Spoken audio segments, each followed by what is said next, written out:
Let's get this ball rolling here. Welcome to the Committee of the Whole meeting for February 3rd, 2026. We recognize that we're on traditional Black Confederacy territory. Are there any additions or to the agenda, or maybe we have somebody adopt the agenda if there are no additions? Move to adopt the agenda. All in favor? Unopposed? And we'll get started right off with Leo right off the bat. Welcome. Thank you. Good to see you here. Yeah, the floor is yours. Councillor Cora, I'm going to jump in first. Okay. In your backgrounder, Council, you have Leor's year-end report. You saw this a couple weeks ago too, but I put it back in because we'll reference it. It's always a good idea, particularly with the new council, to just talk about priorities for our peace officer. And this is always an interesting relationship because, as you know, you guys are a step removed from my staff. But in this case, the peace officer plays such a key role in things that you hear a lot about. So if he's issuing a lot of tickets, you hear about it. If he's not issuing enough, you hear about it. If he's, so his role is so entwined with the political that I do have him give you a report every month. And I do want him to come hear what you guys think for priorities.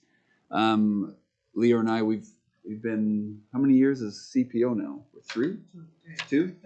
So we're still, we're figuring out what the right balance of everything is. And we're having some good successes. And as you saw in the report, he's doing multiple cases per day. Things like unsightly, there was over 130 notices sent out. Some of those we had to move forward to enforcement. But that's been far more aggressive than it has been in the past. Time in the downtown is far more than it's been in the past. We've done what we could to reduce admin time where possible, but there's just so much of that, especially if things have to go to court and evidence packages have to be done. So when you look at the busy pie graph there's a lot going on, but you can get a good idea of the nature of what Leor is doing as far as charges. And then in the preamble, you see things like the unsightly premises. So I would like Leor just to talk about what he focuses on, why he chooses that. And then we would invite feedback from you as council to say, here's something that we'd like to see a little more, or something a little less, or we don't have a high priority here. So I'll turn it over to Leor now, and then we'd like some dialogue afterwards. Yeah, thank you. Yeah, glad to be here. You guys look good. Nice to see you. First time seeing you all together. So. Buttering us up. It's not good. So first of all, I just wanted to ask, were there any big questions that came out of the year report? Something that didn't make sense, or someone? Can I ask one question? How many people are actually calling you when they see something?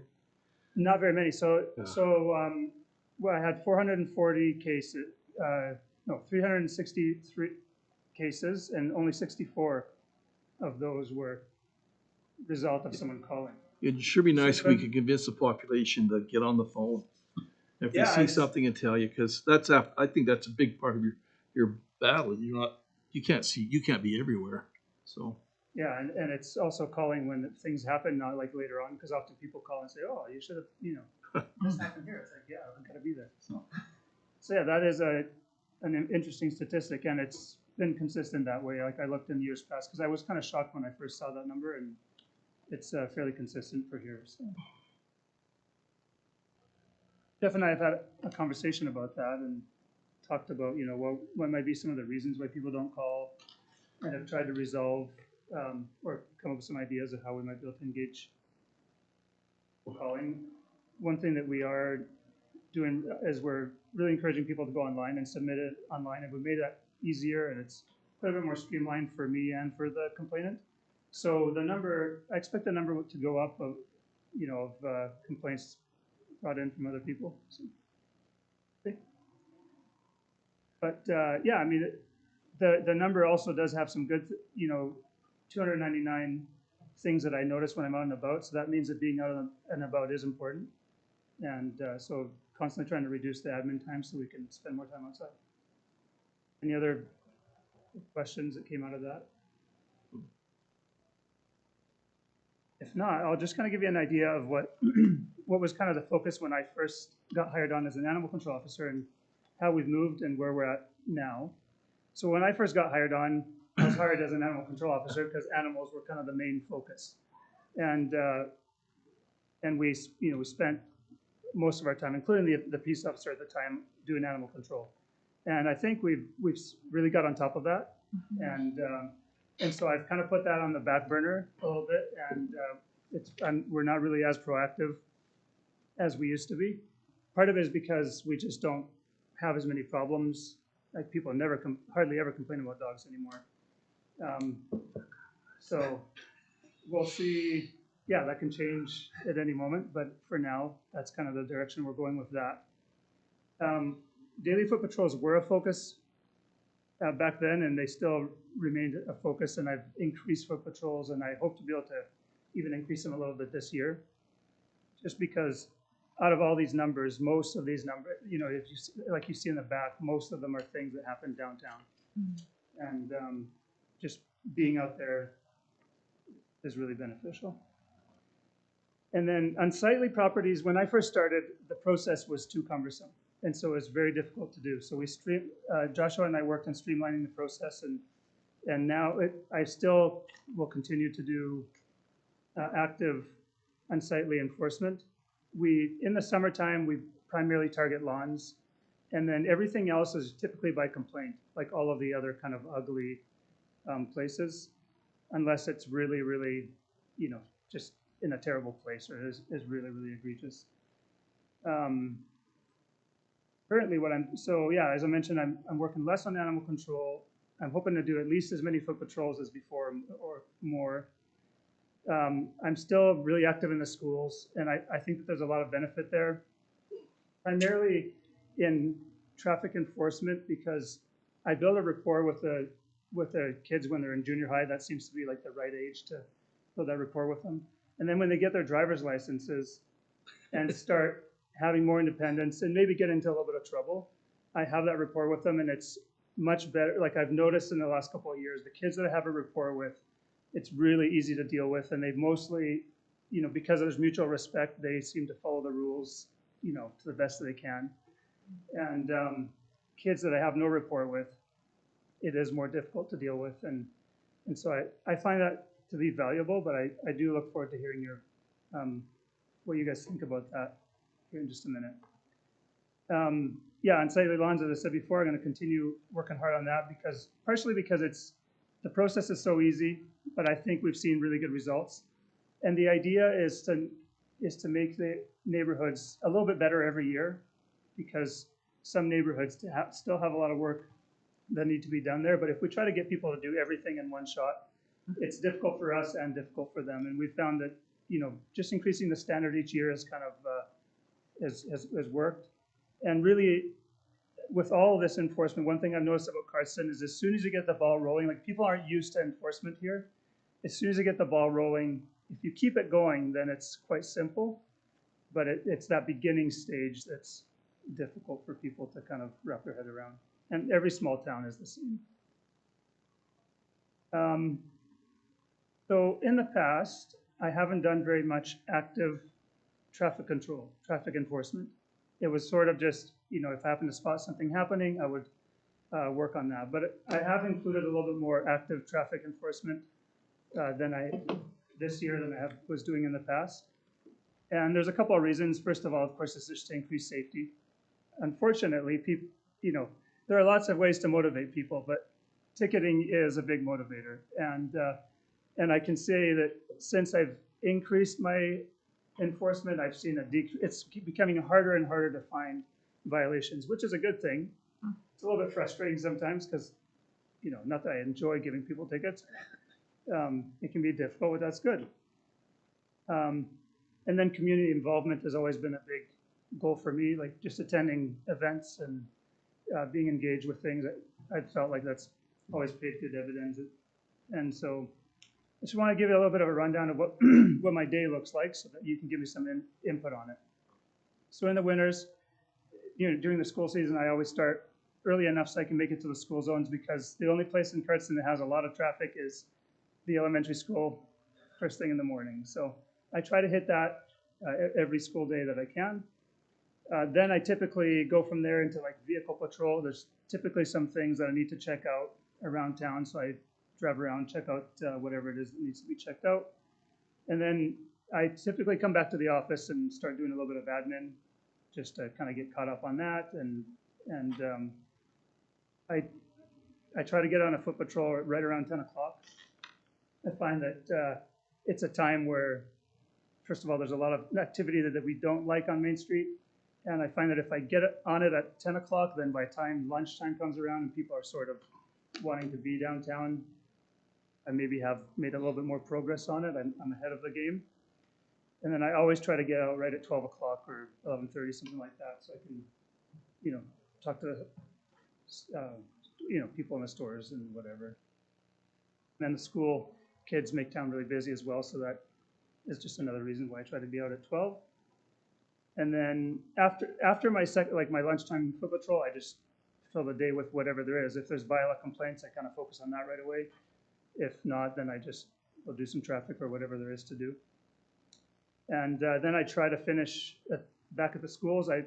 The way my shift works, there's not a whole lot of time in the afternoon at schools, but the schools are not as busy in the afternoon either. And then unfortunately, I'm still doing a little bit of chores, animal chores at the pound every day at the end of the shift. So that's something we're kind of stuck with at the moment. In the summer, it's basically the exact same minus the schools. I don't have the school zones, so I basically end up with like an hour extra to fill, because it takes about 45 minutes in the morning and then 15-ish minutes in the afternoon. So yeah, I have 4 questions for you guys. One is, what are your priorities? Because you're a different council for sure than the last council, and probably have different priorities. My other one is, what would you like me to track or report to you on? Because some of the statistics in here might be useful and some of them are maybe not, and there might be some things that you want to know about that I don't report on. The next question is similar to priorities, but time allocation. So on my report, I always include how I spend my time each month. And admin is pretty much always takes a third of my time. We have made a software change that will reduce that a little bit, but probably not a whole lot more. But the rest of the day, I can switch around to fit your priorities. And then there is one more question, and I'm sure I won't get an answer to this one today. Are we still funding the CAP program? And if you don't know about the CAP program, I can tell you. No, I don't know what it is. Go ahead.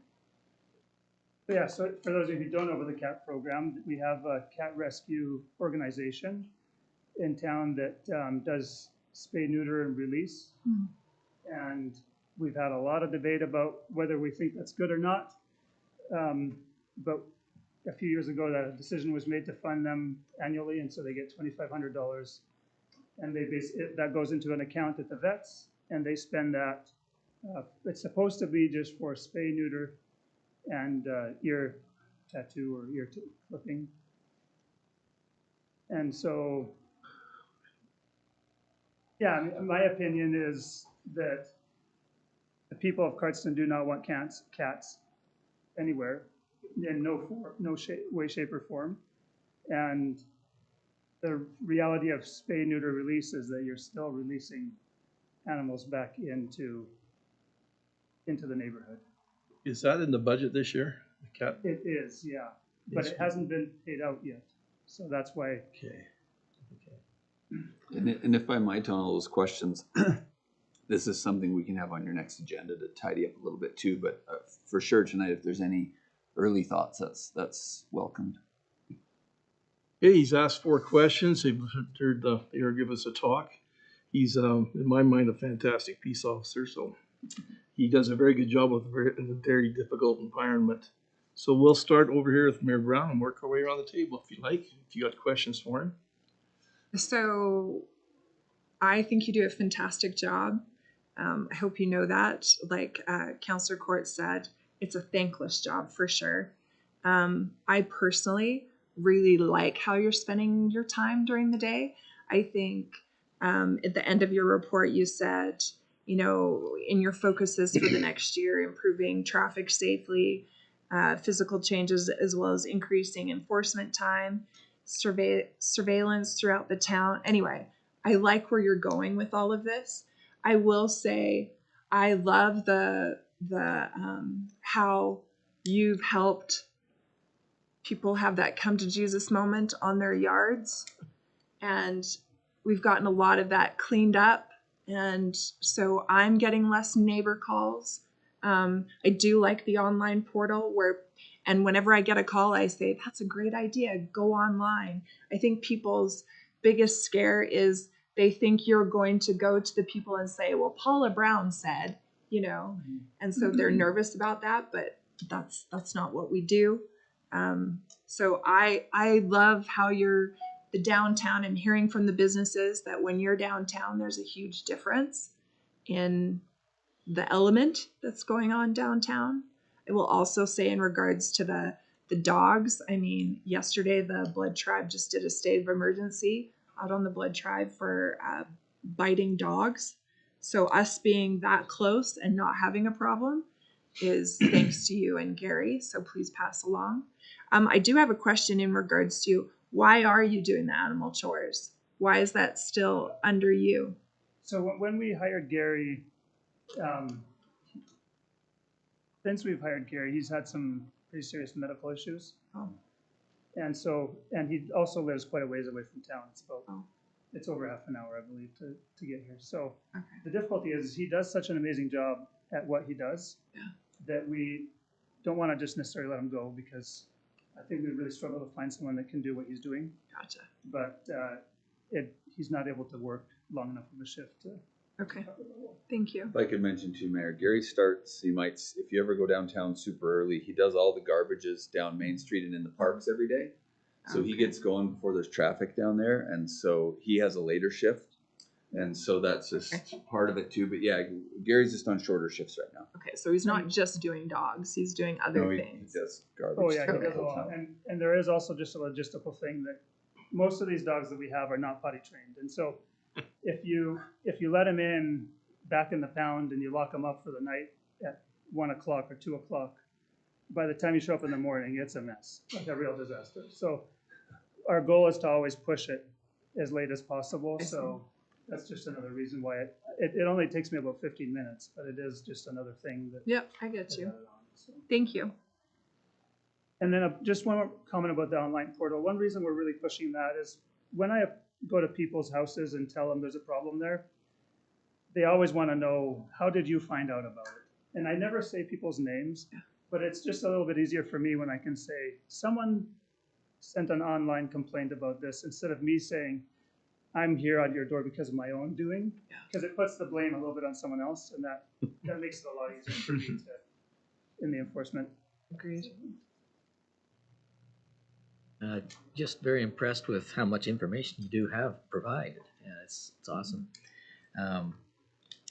Traffic violations, and what do you see as the greatest problem, and where is the greatest problem for traffic violations? Is it Speeding is not our problem here. Our biggest problem is blowing through stop signs, and we have this week we had 2. I mean, it's regular. It's Taking kids to elementary school, isn't it? Taking kids in the morning to elementary school. Well, they're not up there. The that's accidents are surprising. most of them are on Main Street. Uh-huh. Yeah, I mean, it's hard to say where the most violations are but I can tell you where I can make lots of tickets. Anywhere there's a stop sign. yeah.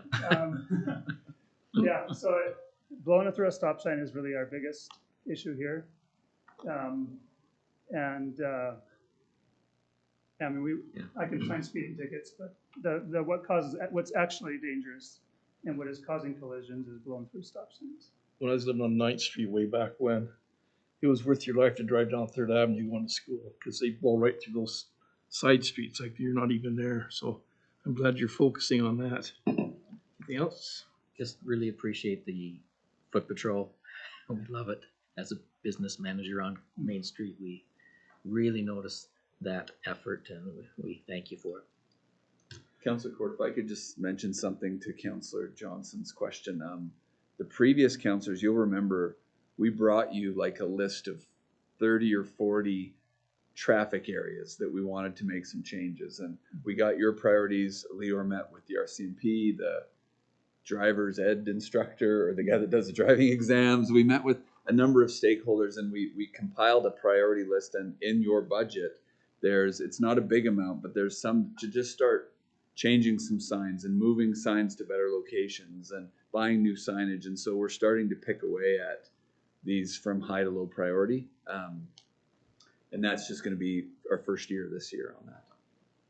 I was just going to say to that, I know I had asked for that stop sign or the yield signs by Mr. Beezer's house going Second Avenue. second half. Like we almost yesterday again got T-boned coming south to north. Like they just blow right past. Yeah.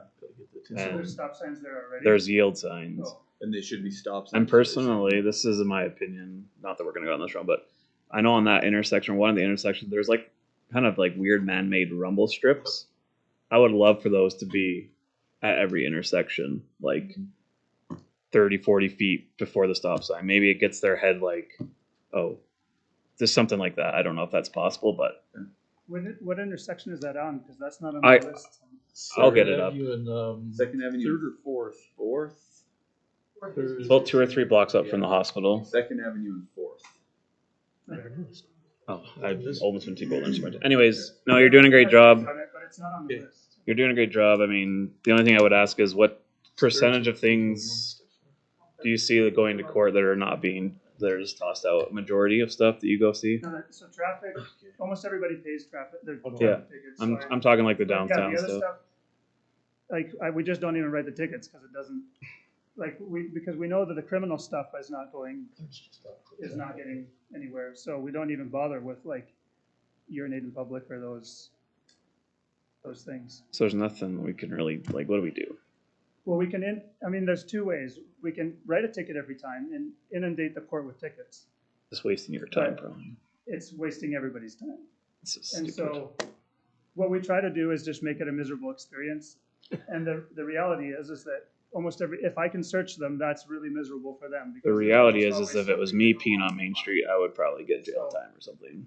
So that's sort of our biggest I've called The biggest guys in tool on that we that. have. So, Anyways, okay. Thank you. Wasn't for you though.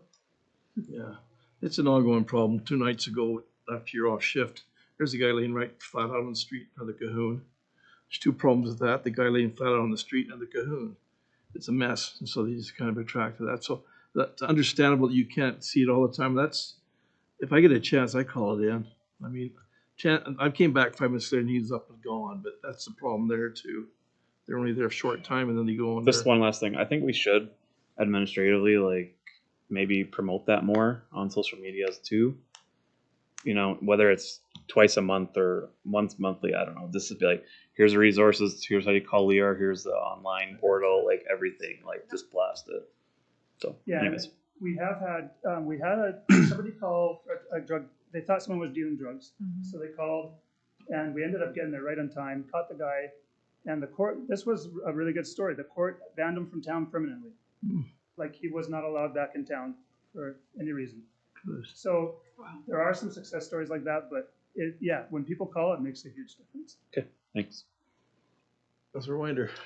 I was just gonna say, like as a teacher at the junior high, we love seeing you there. I like exactly what you said. I think the more the kids kind of get to know you, the more comfortable they are. Maybe even saying, "Hey, this happens around my area." They may be more comfortable saying stuff like that to you.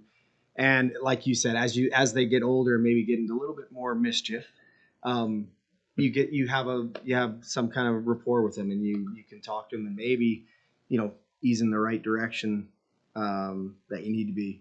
And I think when you said stop signs, I think I actually was pulled over by you a while ago before town council, and you let me go with a warning, so I appreciate that. So So, but I just think the junior high is great. I think that FaceTime with the kids is super important. And then with the priorities, it's already been said. I think the downtown area always is a priority, and I think you're doing a great job. Smith.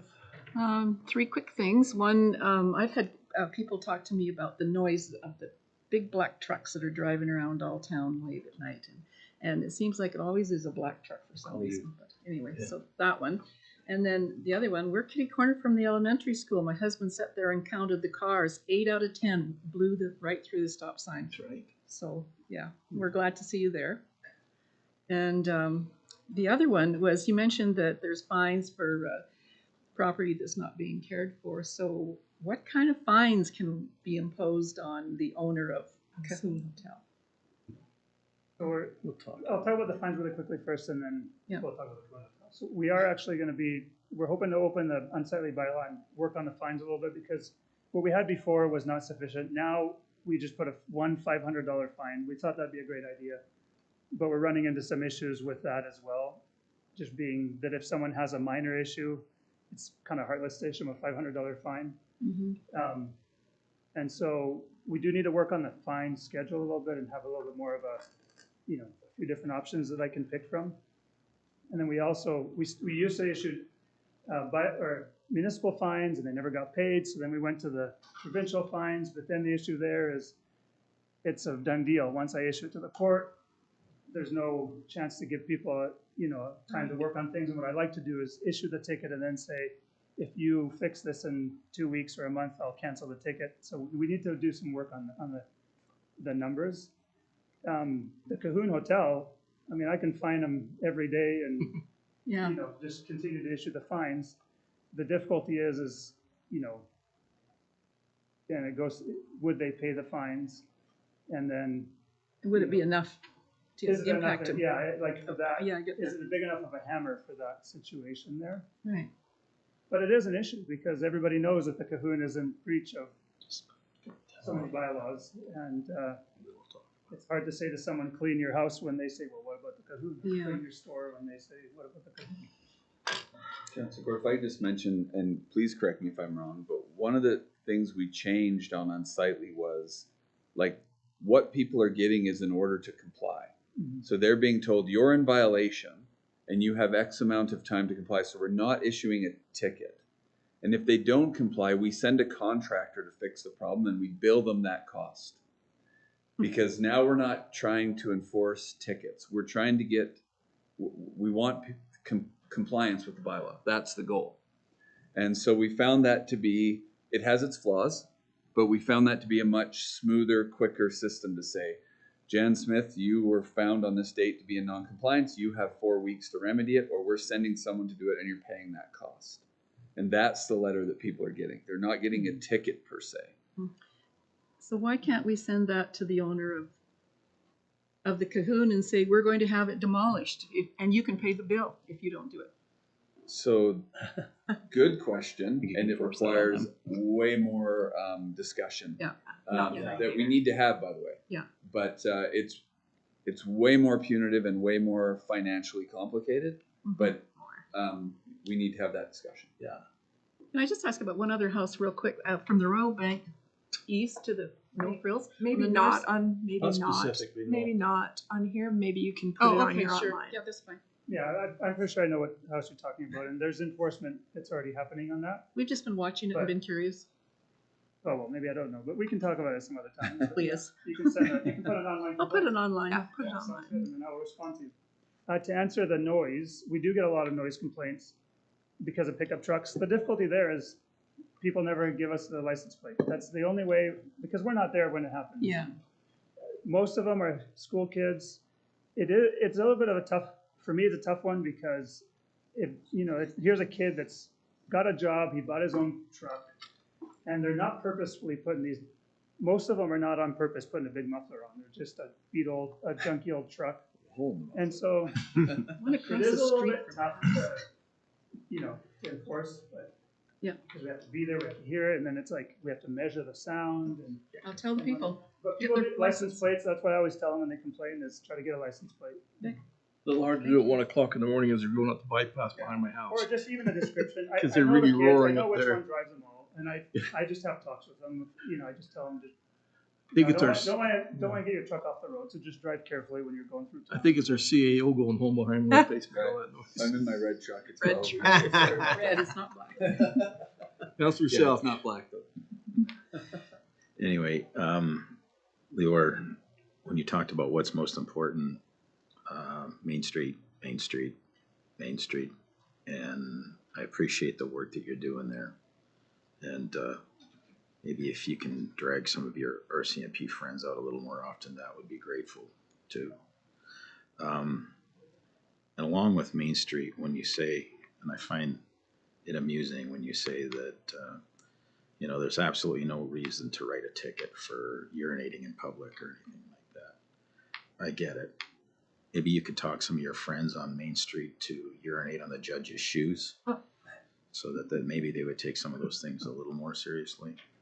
And lastly, I noticed in your report here, you said, although not everyone likes me, I had no formal complaints.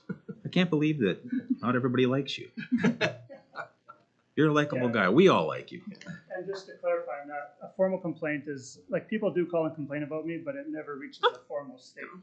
So. This means you're doing a I good should job. mention that a bit, just so you're aware of the process. So Councillor Winder gets pulled over. He's mad that he got a ticket. You can't complain that you got a ticket. You can complain about the conduct of the peace officer. So if he pulled you over, if he roughed you up a little bit, called you some things you shouldn't have, did a bunch of things that were unbecoming in a conduct point of view, that's a legitimate formal complaint. So often, I won't even say often, that's not fair. Occasionally, I will get a call, my kid got a seatbelt ticket from your idiot peace officer today, and what's going on? I'm like, well, was it legitimate? Yeah. Well, I just think that's ridiculous that he was in the school zone doing this, and I'm like, yeah, take it to court, tell a judge. But did he treat them professionally? Well, they never said anything. Was he nice? Explain the problem? Yeah. I can't help you. I can help with peace officer conduct issues. But generally, if you just don't like your ticket, I mean, I'll hear you out, but that's probably nothing coming of that. Yeah, if you don't break the law, you won't have a problem. And just one other thing on that too, that I actually have to involve the Solicitor General on a formal conduct complaint of the peace officer. I get it first. I determine if it's frivolous or not. If it isn't frivolous, I turn it over to the Solgen, and they take it from there. So we've had, in the last year, we've had threats of formal complaints, but then I have a form and I send them, and then when it's time to put the evidence of conduct down, the form's pretty blank and I don't normally hear from them again. So I don't think anyone can complain about your professionalism. No. And by the way, you have nice shiny boots for somebody who works at the dog compound. I like that. You put bags over them, tie them up. No. Change it. Any other questions for him? I have one quick one. How often is there a court held? And how often does the judge? It's on Mondays and Wednesdays. Oh, okay. Like Monday is just your regular appearance days, and then Wednesdays are usually trial days here. And he's from Lethbridge, eh? The judge is from Lethbridge. Well, we have judges from all over, so they rotate around. Yeah, okay. It's kind of the luck of the draw. Just a bit of advice when we're dealing with people's property, that we have to be a little bit careful about not being too specific in open session. We can talk about it during closed session, but not so much during open session. Just a couple of things too, from my point of view, and Councillor Winder pointed this out, and I appreciate it. When Leor was first a peace officer, we made sure we contacted the schools. Our schools welcome the peace officer in the school, so we're not imposing that at all.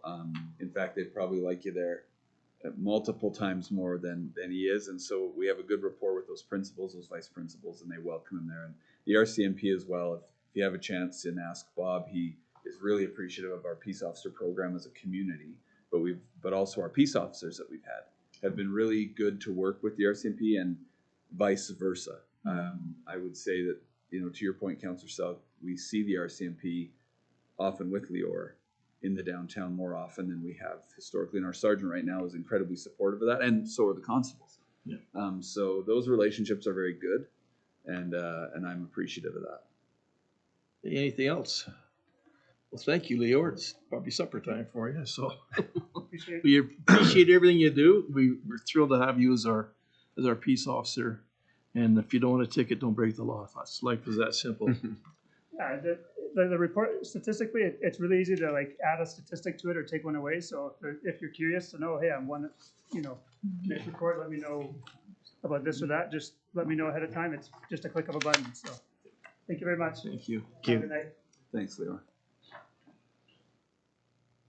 All right, let's move on. Minutes to the council of January the 6th. It's going to be taking a look at that. If there's anything wrong with them. If not, we'll have a motion from Councillor Kenley. Yeah, I'll make a motion to adopt the minutes of January 6th, 2026. All in favor? Thank you. Okay, let's get into some. Okay, 6, where are we at here? Bylaw and procedure? Bylaw and policy? Anything on that? No, there isn't anything under that section. Okay, let's go to 6A then, strategic planning session follow-up. So I'm We just told trying them where to we get want to this- spend the money, now we have to figure out where we're gonna get the money.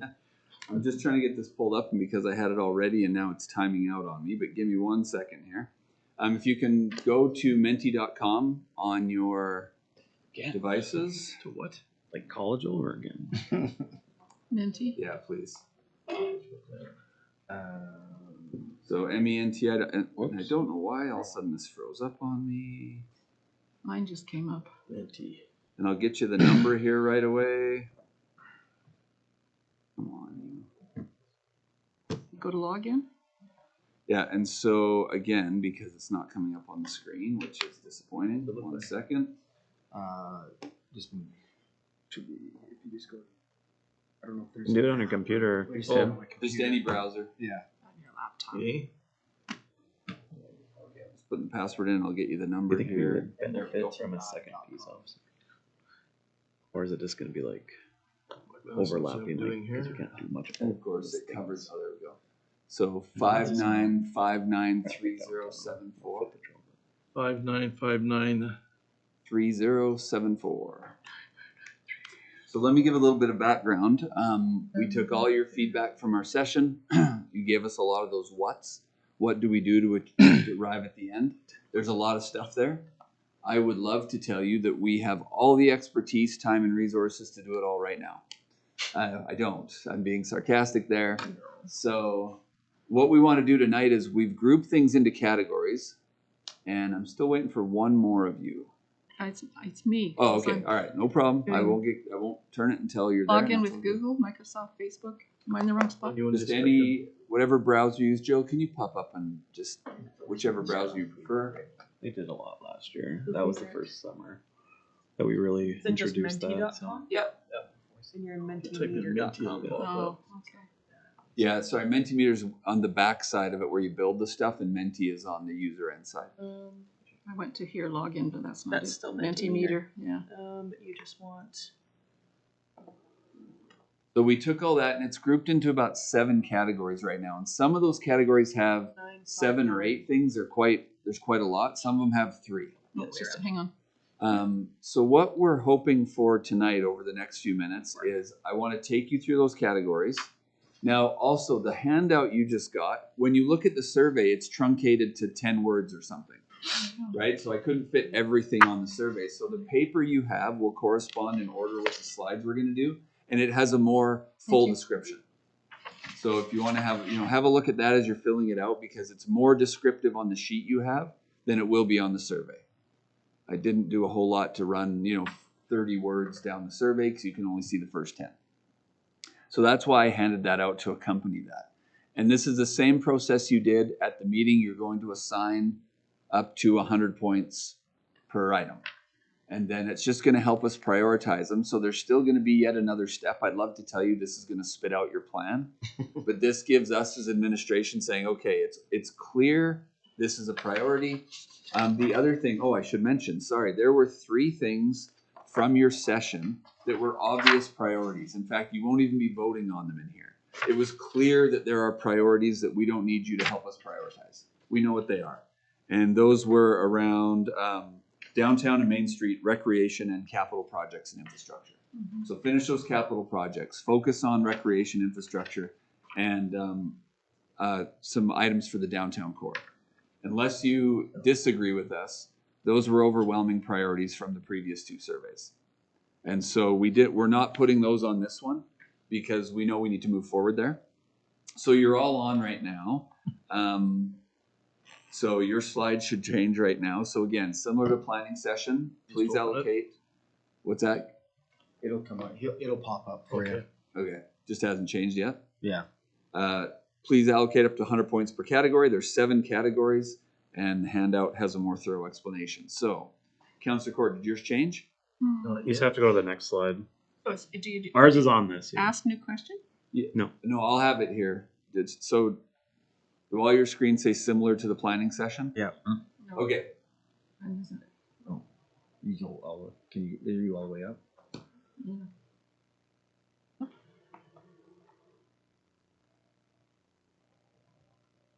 Oh, did you click on open Q&A?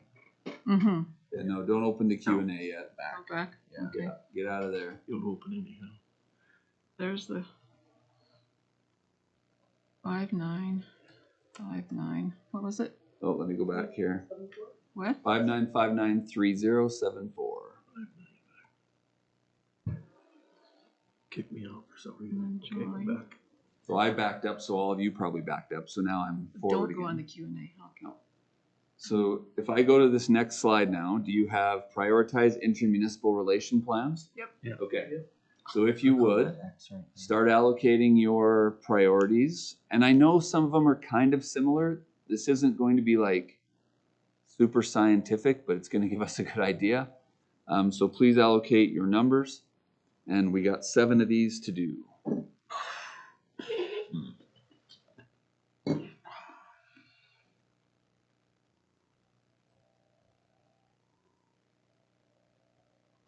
Okay.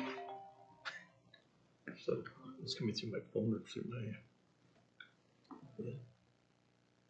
Got 1 here. Okay.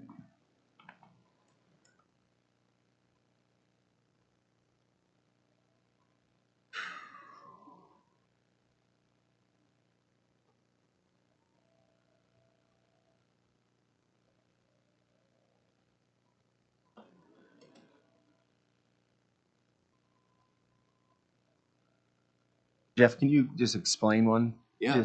So examine service and infrastructure disparities with the blood tribe and county. Yeah. Can you just give me like a? So what the discussion was there is where are there still areas like with garbage pickup or where are things that we need to get more in equity with those two for services we provide and make that presentation to them. Okay. Now we struggled with this one. It could fit into cooperative relationship with the county and cooperative relationship with the blood tribe, right? Okay. I know we're getting nothing. But Okay. Probably never will. but yeah, That's if you want important. to add a little to that, you can. But Just I guess I don't really understand the significance of with the county and the relationship with the county and the town. So at some point, Sure. maybe that'll come. Hey? tonight we're going to talk about that a bit, Counselor. So I'll make sure to hit on that a little bit more. We want their money. Yeah. By the way, this was supposed to hold all responses until they were all done, but it's just showing you in real time. there you go. I mean, when it'll all be open. We always post our strategic plan So we've to only the got public one. anyway. Is it? Oh no, because you're seeing my screen. It doesn't show you on your screens, No. does it? Oh, okay, right, right. Because you're seeing my So there's screen. only the 5 things we're looking at then, right? But like, I see what you're saying. The public can see the screen anyways. So 34. Yeah, tonight, Council, we're going to talk about that intermunicipal collaboration framework. Just again, tonight's a lot of orientation. Again, you had a ton of business we had to get to, and now we're going to back up into some orientation. So, Councillor Smith, I'll get you more up to speed on that tonight for sure. All right, just one more, and then we'll move to the next one. I want to change some of my stuff though. Okay, and I want It's always the teacher, I tell you. Okay, I've got it done, student. Submit them. Yep. Okay. Okay, so this is good. We'll know. We'll focus on those things. I mean, that's pretty equal across, but we'll certainly look at our ICF relationship with the county. Your next one is recreation plan. So there's a lot in this one. I'm gonna try something here. I hope I don't wreck everything. What did your screens just do? Nothing. Stayed on the thing. Nothing? Stayed on the. We're Okay. prioritizing recreation out plans right now. Okay, good. I'm back. Okay. It's not cooperating with that Oh. one, but we'll figure it out later. Yeah, you're probably right. So this may be tough to split between all of This is these, a but big give one. us some idea and take your time. And there's a lot of extra notes on your second page Where we're just 100 and only halfway there. as well. I put up 100 there's on a- ball diamonds. Pickleball, I guess we'll just leave that alone. Oh my gosh. I don't know why that froze up there, but not on my screen.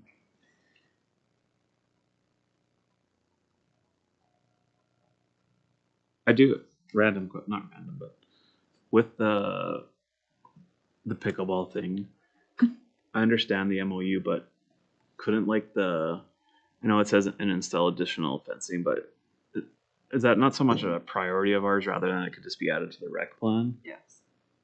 Like, and it's just a line item kind of thing. It can be, yeah, sure. Yeah.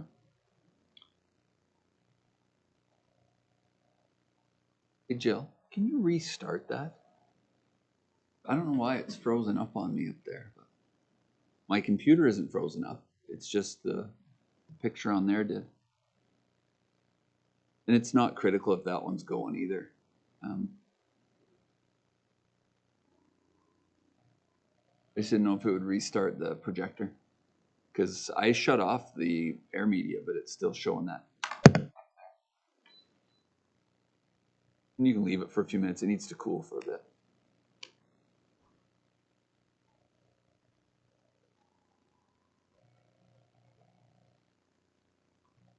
You know what, we'll just leave it off and I'll just show them everything at the end there. I'll send it out.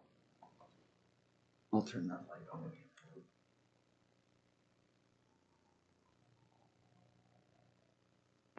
Trying to figure out where my other 10 goes here.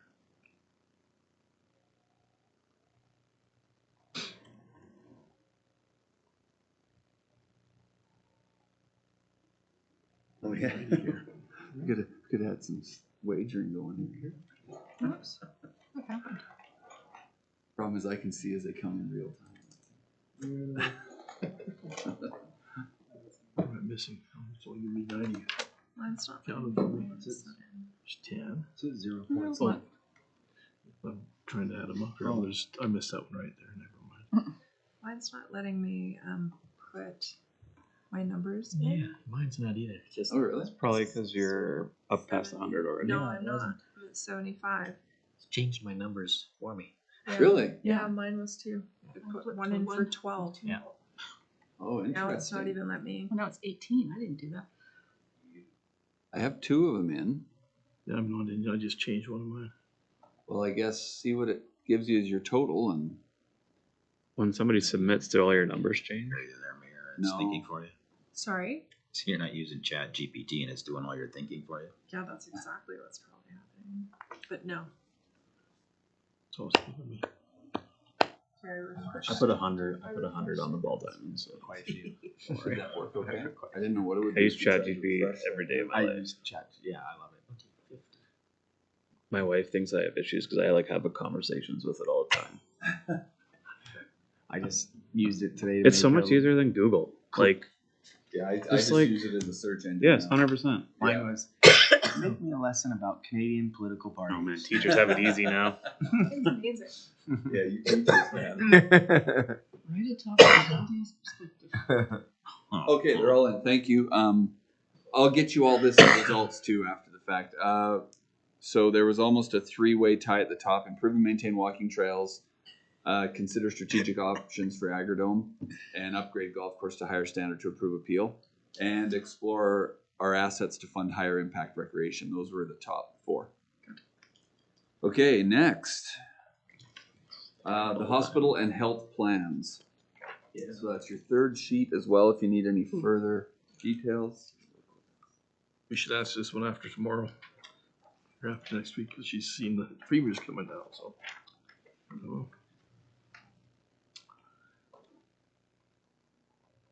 By the way, while you're working on this, I had an interesting conversation with someone about the Lee Crest, and they were saying their biggest challenge, I'm not trying to skew your results, by the way, but their biggest challenge in recruiting up there is there's no place for staff to rent. Yeah. Is that there's just no rentals. And I thought, yeah, you guys have brought up at your previous meeting about those kind of supports, especially when the hospital and recovery center and our Chinook Foundation and the Yeah. Good Sam's and everybody's looking. That'll be very interesting. Do you know of any communities like towns that are in the business of like building and renting? Yes. Like, is that a thing? Yes. There's not a lot, but they Like, not that definitely I'm exist. not talking for the town to build like 100 apartment Yep. building, but It's like, not our size. have you are communities like building say like a 20 or 4 or Yeah. 5 row houses for, and then they're managing that. Yes. Yeah. Jason. It's not, I wouldn't say it's super common. Right. It's always interesting to have elected officials landlording because you change all the time, and It's not good. It's not good, but it seems to be an Yeah. ongoing thing we're hearing around there here. is some So federal money starting to be talked about for those purposes, and they want it to go through housing foundations like the Chinook Mhm. or municipalities. Okay. I mean, we're lucky that we have a housing foundation in our community, so for me, that's the natural fit for those types of initiatives. But yeah, it's certainly something to look at. Doesn't Fort McLeod have something along those lines, but it's Yes. more social housing? Oh, okay. Yes. I don't know that for sure. Yes. We talked about it. 3 or No 4 story Pincher Pitcher just Creek. got into Yeah. the game. They're They've got playing that- in the rental space a little. Yeah. Are Do they? they own that big 4?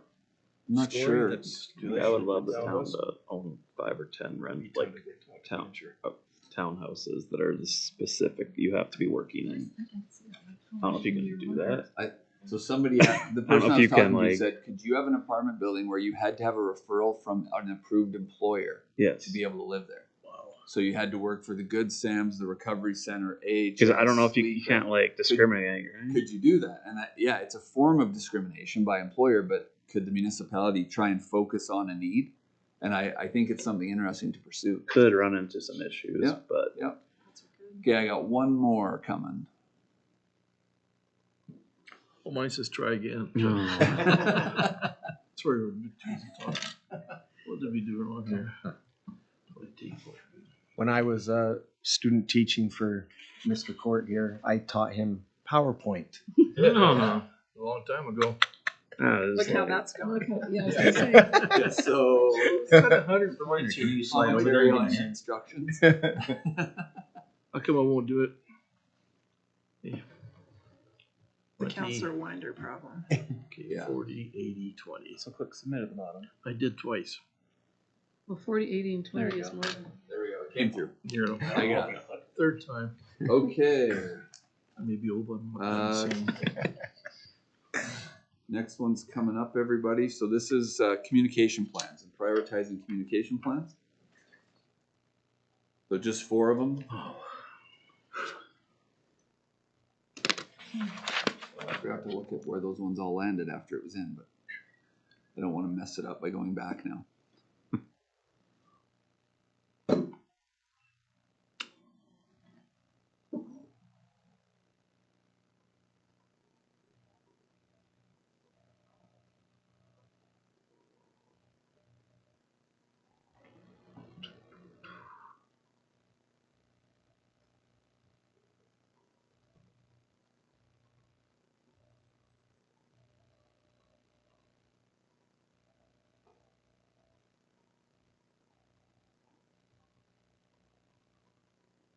you know, it's funny that you said that about the dogs. It is true. I haven't noticed many downtown. Our numbers are down Noticed. quite a Should bit even last say that. year. Wow. Yeah, I know. The thing is, they can always predict it based on the puppies. Mine said in somewhere wrong. But you said they're having that issue out there. Yeah. Now it says They're weekly having some changes. aggressive dog bites. State of emergency just in Moses Lake. Yeah, No, Blood Tribe. Blood Tribe. Here, I wonder who's biting dogs out there at standoff. Sorry. Who's biting the dogs? Because that's how you reported it. They got guys biting dogs out there. Okay, I got all 7. Thank you. That one actually was kind of a fairly four-way split, actually. But the top one was providing regular visible updates on council decisions and capital projects. So thank you for that. Your next one is governance and strategic financial posture. So remember when we use that term, it was how we utilize debt, with that financial posture, how we prepare for debt.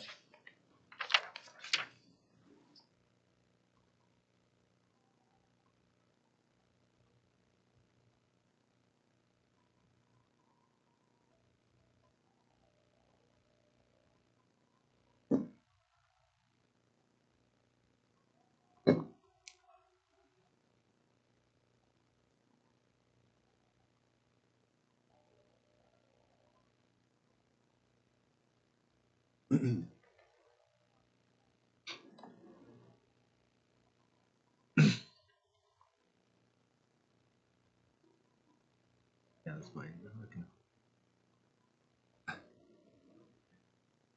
Second one, yeah. Takes 2 clicks. And the fourth is accept. Okay, great. The top one by a ways actually was use debt strategically for long-term revenue supporting investments. So thank you for that. We are down to, this one's got a lot of options for you. Prioritize economic development and tourism plans. Now, I do know there's quite a bit of extra context on your sheet. It's your second to last sheet. Your next two have quite a few options, by the way. So.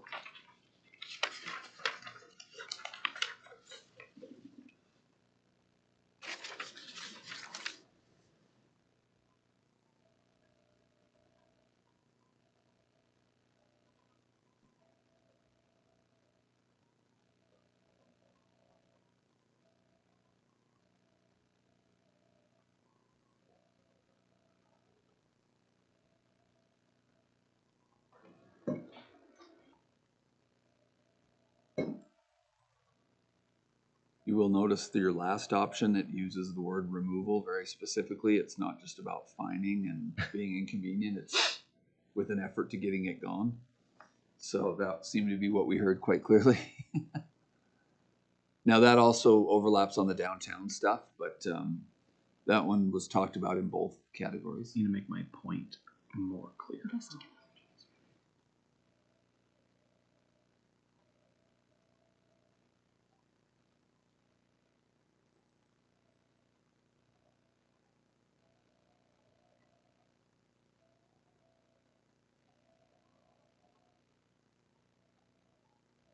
Do we know? I don't know if this is the time to talk. Do we know how, like, the majority of citizens feel about the Cahoon Hotel being torn down? And Did they talk to you when you're campaigning? I think if we handed out hammers, they would all be down there hammering. There's never been anything sent directly. Do you love the Cahoon Hotel? And it's an interesting one, Counselor, not to get into it too much now either, but it's privately owned. It's not, the public's opinion doesn't matter. oh, okay, Like, I hate to be that way. yeah, But if you, should we send one out about what they think about your stucco finishes? Like, you know what I'm saying? Like, it's privately owned. It's not a municipal asset. Mm. So you could argue that it's not a conversation to have with the public. But I get what you're saying. It's Yeah. a bit of an iconic. yeah. piece, That's what I mean. Yeah. No, I get it. You'll find out shortly after we start doing anything about it, Yeah. Yeah. if that goes down that road. Yeah. Yeah. The thing you will hear, I'll put money on right now. What you'll hear if it starts to look imminent that it's coming down is it needs to be preserved and it needs to, because it has so much historic value. Yet there's not one person on this planet willing to put the resources in it to Yeah. preserve it, and none of those people will be either. And let them go walk through it and tell me what I can Yeah. preserve. I'm on that Facebook page, and I, at some point, when somebody pulled up a truck and was hauling up stuff, starting Oh, yeah. to redo, so Yeah. I commented on that, and I got a whole bunch of people saying, you know, it's about time, and blah, blah, blah. Yeah. There was a few saying Yeah. historic, but mostly it was Yeah. good, it's time, it's Yeah. about time. Sure. 3 of us counselors went through that building about 9 years ago. Yeah. There's not much to preserve in there, I don't think.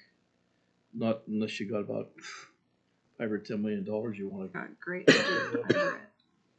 I think it's got great dirt under it. I was gonna say, what does that mean? Okay. It's just think the rough Like mayor's shape. talking directly about under, or we gardening. gotta go like 10 feet down? It's just in really rough shape. That's Yeah. all. Open windows. All right. I'm just waiting on one more, but no rush, no problem. It's a hard one. It is hard. Okay, so on this one is our adjust. conversation at Adjust. Cahoon Hotel was, and this was four across at the top, but destination attractions and amenities for longer stays, events, creation, and 24/7 carway. So those are your top four. And by the way, there's no cutoff where we're not entertaining the rest. I'm just telling you for now that's your top four, and I'll get you all these results. So this one now you have is more specific just to the downtown. Now, we told you that was a priority that went without saying. This was just some of the other things you had talked about. We want to get some clarity on them. So yeah, you've got, what, 7 things on this one? Yep, 7. And there is some additional context on your sheet as well. And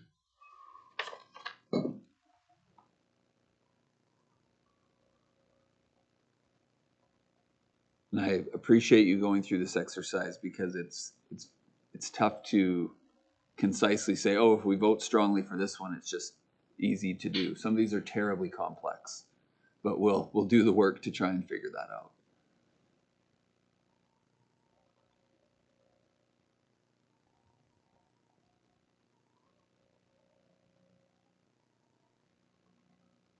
And you're choosing between 7 good things. There's not bad Say, things let's on just there. pick them all. That's the challenges. They're all worthy endeavors for sure. Well, I saw the Mesa before and after. Yeah. I mean, it's a big Huge difference. They put a bunch of money in there. To get that would be amazing, but I don't know.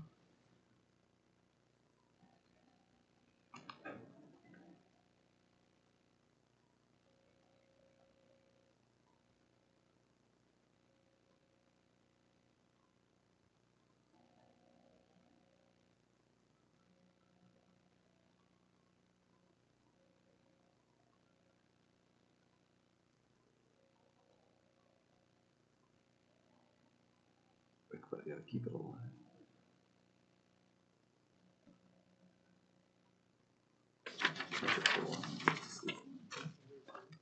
There we go, a couple of them in. What did you say? I love it. Sound like you need a vacation. Hey, she's going to Brownlee. I got her a hotel for Wednesday night. That's a vacation. Going to the legal seminar. That sounds like not fun. I gotta get a life. Is that what you just said? No. You're the Better one take to go for sure. Better take something there to keep your eyes open. Oh, there will be a. Oh, The agenda actually looks not too bad for a legal seminar. It's not bad. And then Counselor Johnson, we have the virtual one coming up in a month or so, I think, too. Okay. I'll make sure I get you a reminder on that, too. Get your popcorn. I don't mind the virtual ones because you can wander around your office, even lay on the floor for a while to turn the volume up. That's what you do in there. Interesting. I didn't say I did. I'm just When saying. I show up and it's his door's closed, he's probably doing possible, yoga yeah. in there or something. I can promise I'm not doing yoga. I can absolutely guarantee You that. mean I gotta have a few I've more? never done that before. Just go. with respect to the last number 7 on there, Advanced Main Street. Yeah. I had a thought today because I was having a conversation with some others, and they're talking about going to Nauvoo and going to Elmira and going. I'm like, ever at any time have I ever heard someone say, "Well, we should go to Cardston"? That's like a pioneer type. Yeah. It's like, well, it is a pioneer town, but nobody would even think about going here. And maybe Rebranded the Remington by chance? but that's a concept to bring up with the church is Yeah. that, you know what, you do lots for lots of other historic areas. Maybe it's time. Okay, I got all the I results thought in there was on a that one. discussion a few years ago about the Mormon corridor here. Cardston, McGrath, Raymond, and Sterling, that they were gonna try and. Okay, so But nothing ever thanks. came of it. We got through that. Joshua and I will take it back now. And then the next thing you're going to see is, okay, here's what we heard. Here's what we think we can do to start working towards those. And we'll bring you a bit of a plan that you'll adopt. You'll either do 2 things. Him and I haven't worked that out yet. You're either going to make a long series of motions on each individual thing to direct us to do, or a motion to adopt the plan and everything in it is inherently a direction. We'll get that figured out soon. But that was next step. So you're done on Menti. You can close your browsers, whatever you'd like there. Bill, can you fire that back up for me and let's see how it goes here? Okay, 30 seconds. No problem. I'm restarting my Air Media as well, just to make sure that's not an issue.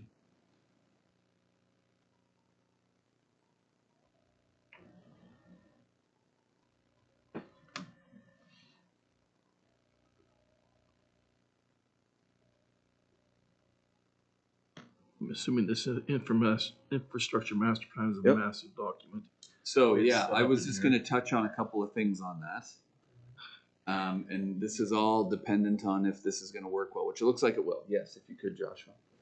So the rest of the meeting, however you want to take this, is mostly you listening to me and asking questions on. I wanted to talk about some important documents and important planning. I had Brandon and Brock come last meeting or 2 meetings ago, I think now, and talk about what they're doing on GIS and how we do some of that asset management. We have some key things that are important for you to know and what they are about in our organization. And I wanted to just touch on, this is like 105 pages. We're not going through that. I wanted to hit on about 10 pages about an infrastructure master plan. So in 2017, the town did our first infrastructure master plan. And that was an analysis of all of our underground utilities. And we also did roads and sidewalks at the time too. And what it did is it took a basic evaluation of the age and type of everything and what it would cost and the time we'll probably need to start replacing that. And that's largely what we build transfers to reserves on and those types of things. How much should we be reserving a year for things we got to replace in the future?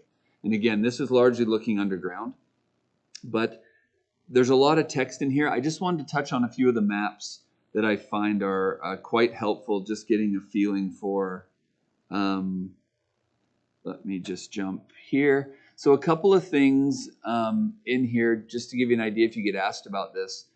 Part of this whole report is that they tested things like hydrants and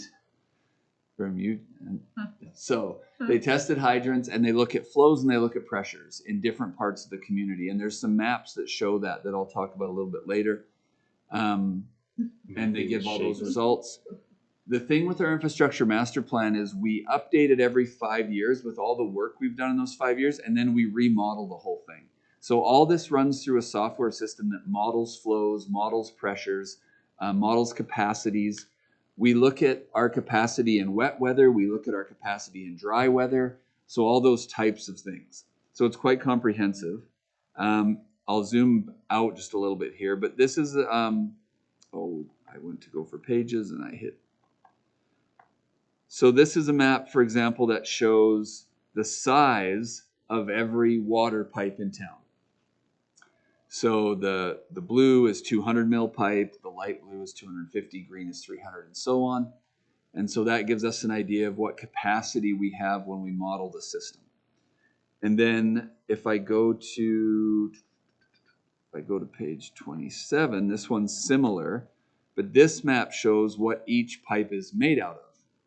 So it goes between these nodes, right? So between J12 and J13 is light blue, so that's PVC. And that's good. The more light blue, the better, because that's the more modern.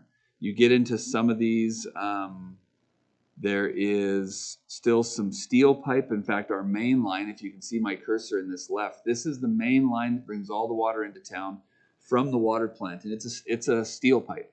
And we are starting to get concerned that it's starting to have small, tiny little hole like leaks, and it's having some problems. That's one of the things in our infrastructure master plan, to twin that line so that we can take one side out of service so that we can do maintenance on the other one, because it's the only way in for water into town. Years ago, we did a big twinning of the sewer trunk mains in the downtown core, and we're looking at that main steel line over here as something that needs replaced soon too. And so we have steel pipe, we have cast iron pipe, we have iron pipe, we have asbestos cement pipe, and we have PVC pipe. And there's a little bit depending on where you are in town. And so the thing with even these older pipes, for the most part, if they're left undisturbed, they're still pretty good. But every now and then we have one that surfaces. So these maps help us know immediately, here's where the leak is. Before we even dig down, what kind of pipe do we have? What size is it? Do we have the parts? What do we need to do for that? So that's a real good resource for our public works guys. This is a map that shows, let me just move it over here. So this one is showing water pressure in different parts of town. So we have a mix of gravity-fed water lines in town, and we have pressurized lines in town. And so depending on where you live, your pressure is a little bit different. So if I go back, just let me look at that. I'm trying to get all the map in, but still see the scale. So as we get into the green in a couple of these pockets, those are only 40 PSI areas. And out here in the Home Seekers, now it's sparsely populated out there, but that's lower PSI areas.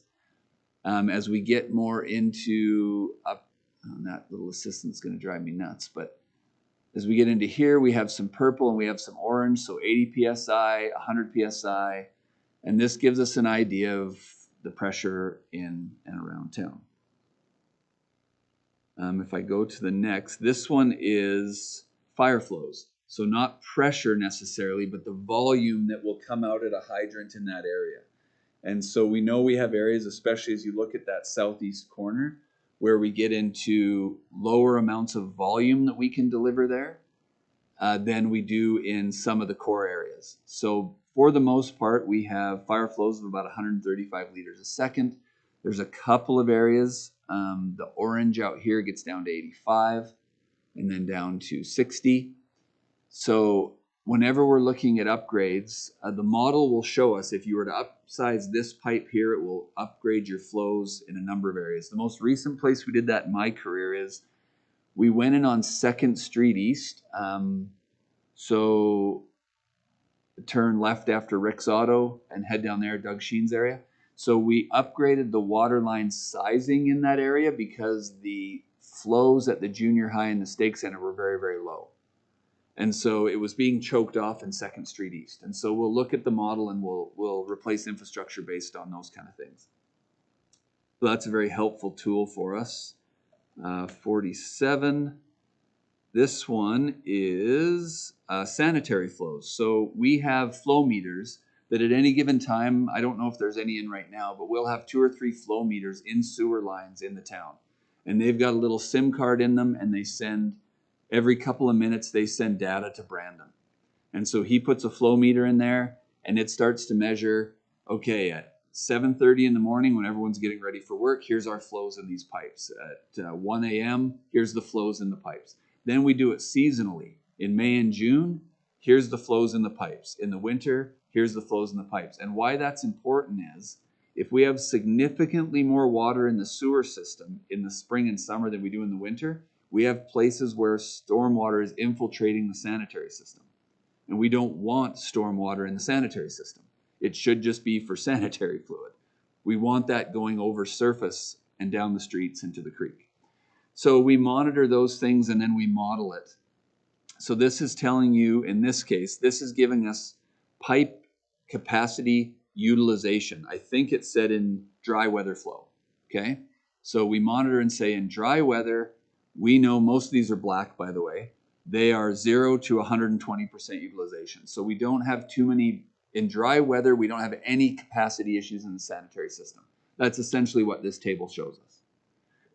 But then, of course, you go to, you get into other maps if you want to go through it that will get into wet weather flows. And then you start to see pipe colors change because we get to capacity issues.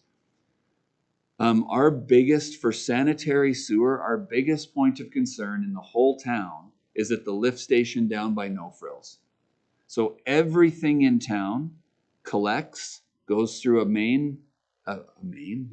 big main, and it goes to a lift station right below Redford Park. So it's on the east side of the creek, right below, right next to Redford Park, below the hill, and it pumps there mechanically into the sewer plant. That's always our biggest area of concern, because if that goes down, we only have minutes until people's basements start backing up, because we can't move the effluent, right? So we're always watching that, and we have good redundancy in the lift station. You're going to see on your term in the capital plans for upgrades to the lift station and making sure that that has good pump redundancy and that it has good capacity. So that's another one of the helpful maps. This one is also quite interesting. So I don't know how to read this one great, but this is storm system mapping and the catchment areas for them. So the black lines are underground storm infrastructure and the dotted lines. And the blue lines are where when water falls in that area, where does it go? So everything in those kind of blue cul-de-sac and strange shapes, it's showing what infrastructure is picking up the water in those areas. And so we know we have considerable constraints in our storm system. Everything goes down to the creek from both directions. And when we get high creek flows in June, our outfalls are actually below the level of the water. So they get buried in the creek level when we get really high flows. And so we look at that quite often, and we've always got a few things we've been kicking around that can help that and where we can relieve pressure. But I just wanted to give you an idea again of these documents and the modeling that we have for that.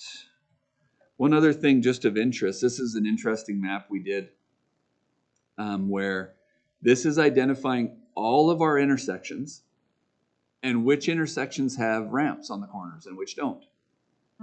So just to give an idea, everything green dots is ramped. Everything red is not, and everything yellow it's ramped, but they're in poor condition. And so that just gives us an idea, a quick look to say, we got some work to do. Now, 2 councils ago, I believe, I can't remember exactly, but we started on an annual, every year we're going to try and do, I can't remember the number, $20,000 or something of ramps. And so every 5 years we update these maps with what we've done in the previous 5 years. So the goal is to keep getting good green dots on there and going from there. And then let me just, and I know I'm going through all this quickly, but this was also, I'll zoom this up a little. We did road analysis. So they drive the road with a camera, then they have a computer that analyzes the data and says, okay, here's all the issues you've got in your roads. You know, roughly what are the, what's the nature of the issue? Do you have cracking? Do you have potholes? Do you have poor repair?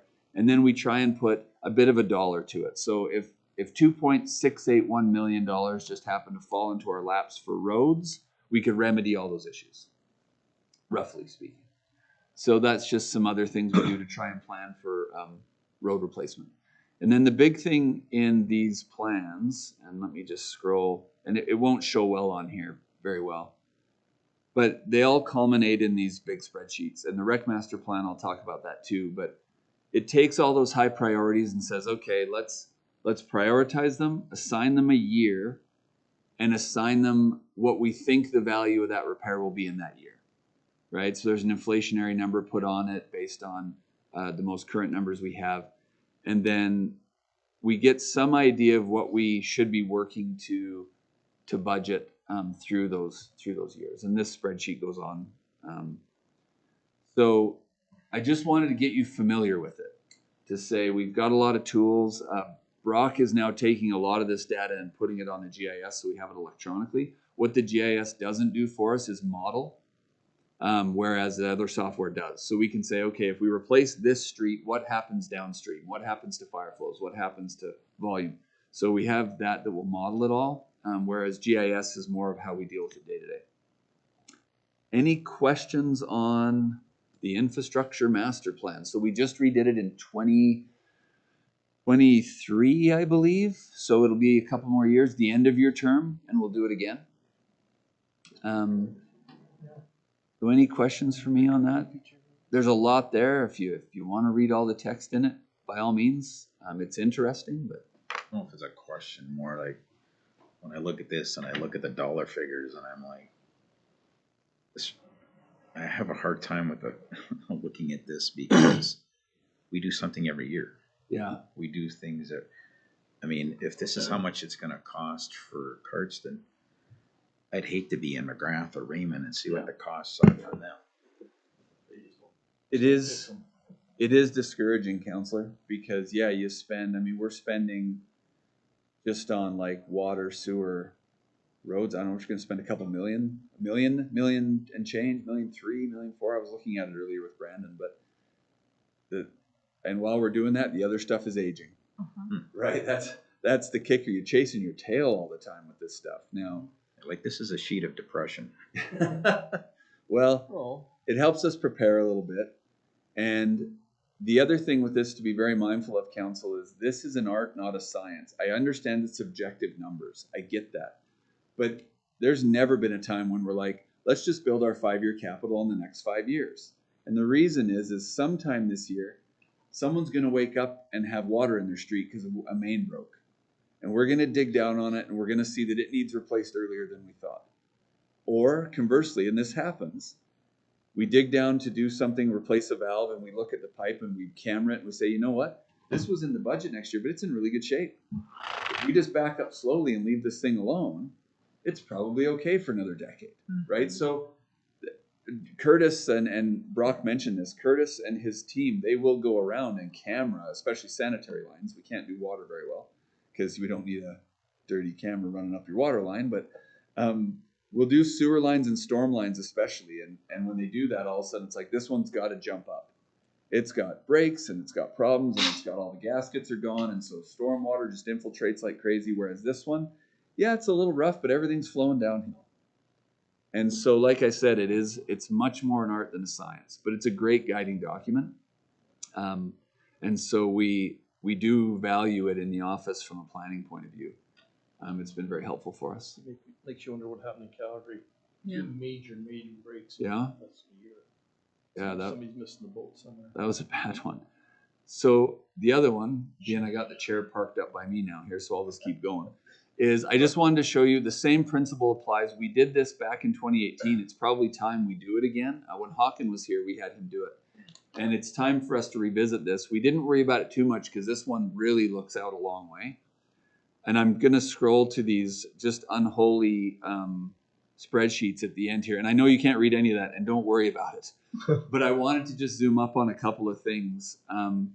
What this exercise was take everything we currently own, put a lifespan to it, an expected lifespan, and put an expected replacement value at the end of that lifespan, and then work that backwards to say, okay, if we're going to have enough money to replace that thing in that year, how much do we need to be putting away now to accomplish that? So this up in here, what you're seeing is this is how much we would expect every year that we would need to spend. So some years it's 135,000 and some years it's 677,000 because obviously some large piece of infrastructure hit its end of life. Again, it's an art, not a science. We try and maintain things well. We try and keep it up. We try and get them to exceed their useful life. So you get the most value out of them that you can. And so what the council of the day, and I'll go into this, let me scroll back just so it's big enough you can see it, is we just, this is the very first year, so don't worry about that balance. But the discussion was, okay, if we're going to spend 241,000, let's put 250 away. That's going to leave us with 8,500 bucks. And then next year we're just going to spend 155, but we're going to put 255 away. Now we got $108,000, and so on and so on. So that's been going on since 2018, and you can just kind of see how that balance grows, and then you hit a big expense, and then it goes back down, and it just cycles through. So one of the challenges every municipality has is, let's say in 10 years the ice rink finally gives her up, and it's done. Well, it's very difficult for you as a council to say, well, let's just budget $6 million this year for it. Instead, we can say, look, we've been putting away $250,000 for a lot of years. We can pull a couple million for that now. That was the goal. It's not perfect. It's not a perfect science, but we wanted something that helped justify to you elected officials, especially at the time, was what's the right amount to reserve in recreation? I don't know. We had no idea. It's just, well, whatever's left over. Well, guess how much is always left over? Almost nothing. And so this gave us at least to say we're going to shoot for like $250,000 a year. That's what we're going to shoot for. And then we also did this with golf as well. So actually down in this graph, we did it with golf and said, what do we got to put away and how much? And for those of you on the last term, you'll remember I'd come report on golf and say, hey, we broke even if we don't put anything in reserves. So if we still want to tax for that, we're not going to break even. Yeah, keep in mind a lot of towns do not tax for reserves. Yeah, no, for sure. If something happens, they don't borrow it from wherever and fix it. Yeah. I'm not sure I like that plan, but yeah, no, this has been a good process. It's guided our reserves since since back in 2017 on the infrastructure master plan. And since the council the day adopted this and began reserving immediately after this 2018 exercise. And that's been a good thing, because now there's $1 million in Parks and Rec. Also keep in mind, if we go to some higher value recreation facilities, it's gonna affect how this reserve's gonna be Yeah, for sure. able to fill up or not. So whenever we build something, something else has to give. We just only have a limited amount of money, or else we go to the taxpayer. That's I was simple gonna- as that. I was just gonna ask about that, because the reserve is a much better idea than raising taxpayer money, right? So there's a school of thought there, Counselor, and there's an interesting debate to what you just said. And I'll bet you some of you are split on this around the table. So the debate is, why is Jan Smith paying to put money in reserves for a facility that will not be built till after she's gone? How's that fair to Jan Smith? Rather, why don't, when now we borrow for it and have Jan Smith pay the interest and principal on that, because she's using that thing now? Right? There's a very different way to think about it. The answer is it's probably a combination, by the way. It's probably a little of column A and column B, realistically. But that's always the debate. You hear, in my world with CAOs, you hear councils that are like, I'm not burdening, a young family to pay into reserves for 20 years for something we're not going to build in their entire lifetime. I'm not going to do it to them. But I will borrow and build it today, and they'll pay it off for 20 years. Right? It's Interesting, yeah. Seniors. I'm not gonna be able to use it anyhow, so why should I pay taxes on it? yeah. Well, you compare it to the Looking down school board. road 10 years, maybe I won't be here, but my grandkids and my kids Sure. will be. Yeah. So it's the way I was just gonna say to what you just said. A lot of people my age, and they say that exact thing as, Yeah. why we're paying into this, but it's not being built. Like, I'd rather it be built and then Right. we pay into it. No, and it's an excellent argument, by the way. I'm on that side of things. Yeah, it's an excellent argument, because there's wisdom in both, and I think for the things that the town does, we'll look at the sewer plant, for example. So we're going to spend about $3 million of reserves, because it was being put aside for major utility capital, but we're also going to borrow probably $5 million, right? Because we just don't have enough of either. And so the reserves helps us cushion the debt burden on the community. But we were saving it for that exact purpose. That's a completely appropriate use to minimize debt with reserves. Completely appropriate, in my opinion, by the way. So yes, Councillor Smith, you bring up, we could just have a meeting on that and just to have a great debate for the night. So, and you may very well do that. So that was the rec master plan. Again, same concept as the infrastructure master plan. So I bring this to your attention to know that when you get some of these numbers, they're not arbitrary. They're based in some formulas that we're working on, and these kind of things look well to the province and to the feds when you're applying for grants and programs. They like to see that, again, this isn't an arbitrary expense. Why are you asking for money for a wastewater plant?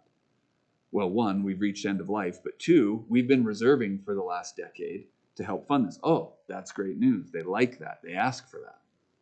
And understand, as a council, we can take those reserves and put them anywhere we want. Yep, They fully don't at have your to go to rec, discretion. They don't have Yep. to go here. Yep. But we need to be very, very cautious about Yep. emptying the bank, so to speak.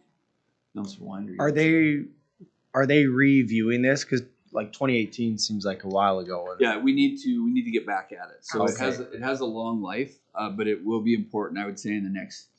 So part of it was Hawken did this, and then we don't have Hawken as a contractor. So we have someone now, Jeff DeYoung, that does that for us. And that's something, when we did his contract, we asked if he'd be interested in looking at after we got through our first fiscal year. Okay. So yes, we would like to pursue. Yeah. Okay. So Jeff, I noticed in here that you referenced a survey of the citizens in Yeah. 2015. Yeah. So we haven't done anything since then in terms of asking. No, not specifically that I recall. Okay. Yeah. For the rec center. Building Yeah. and then And paying for it. Yeah. Use it. So there's a couple of, are you okay if I just keep going here, Councillor Court? Okay. Jill just went to get dinner, and I know you're feeling on cold burgers, so I'm going to be quick here.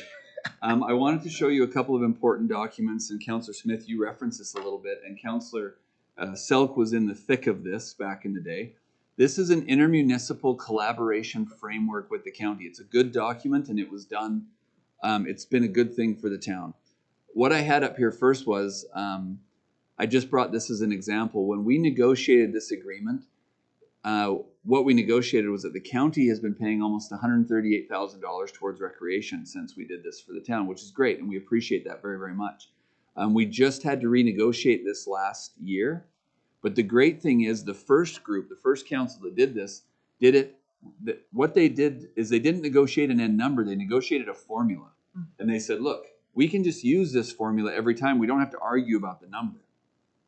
So last year we hit the time when it was expired and I might have missed that. And so we renegotiated. All Murray and I did, and don't take this the wrong way, councillors, it wasn't a political exercise. Murray and I just sat down with the numbers, and Murray took the numbers to his council and said, hey, Jeff and I agree these are the new numbers. And this council said, great. There was no committee meetings. There was no ad hoc committees. It was just, what's the formula? So as of last year now, the county's at 168,000 roughly towards recreation. So that went up 30,000 in the 5 years. Councillor Court. Yep, sorry. I think the previous two councils ago when they did it, setting up the formula and doing all of that really helped create a good working relationship with them now. It totally changed it because I feel like previously we were constantly bad-mouthing the county. Well, if they'd give us money, but after this was put into place, I think it just took that sting right away. We knew how much we were getting. They knew how much.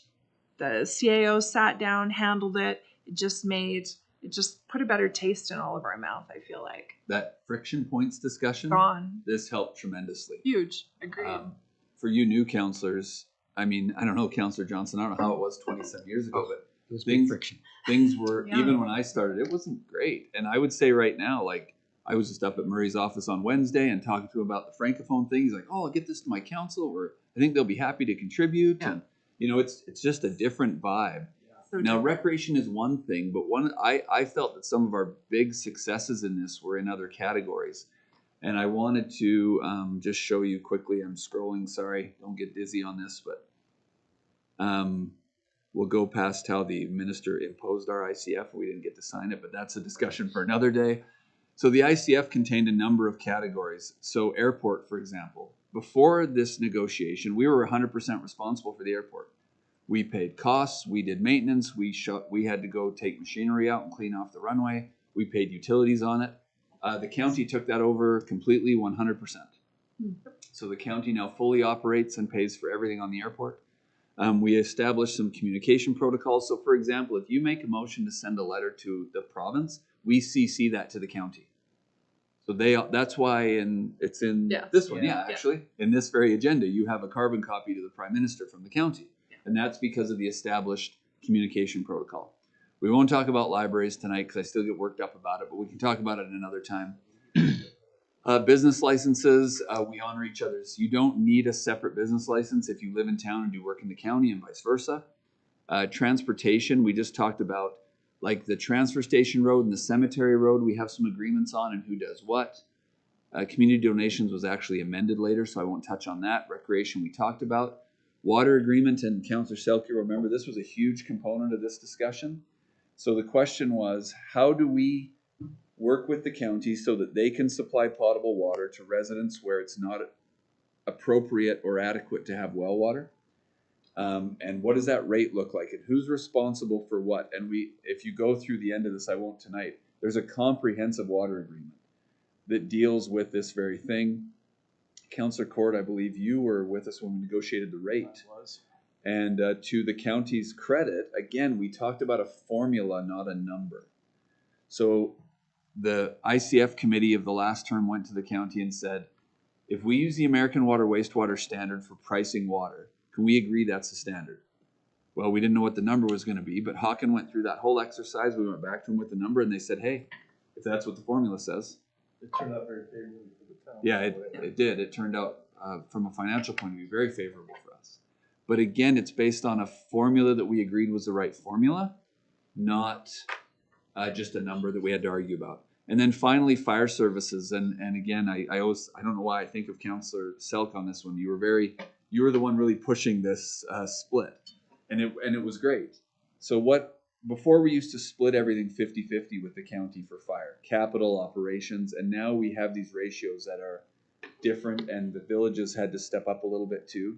But the Cardston County is now paying 60% of capital and we're paying 40%. Small capital, we're still splitting 50-50. Our operational contribution is 46.5. Now we're going to talk about fire is fundamentally different than it was when we negotiated this. We'll talk about that. But the funding model stayed the same. So inside the new agreement, the capital split and everything is still the same. And when you're talking about $800,000 fire trucks, a 20% spread is significant. It matters a lot. We know about 90% of fires actually take place in the county, not in town. That's why Councilor Supp worked so hard to get that formula changed.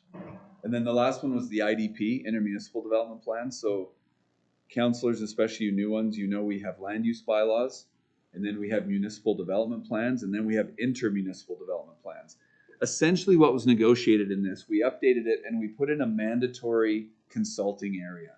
So if the county does anything within, I want to say a half section, I think is where we landed, a half section boundary around the town, they need to consult us and say, here's what we're thinking, here's the development permit we're considering, just because, and Councillor Johnson, you mentioned things like non-compatible uses like a dairy.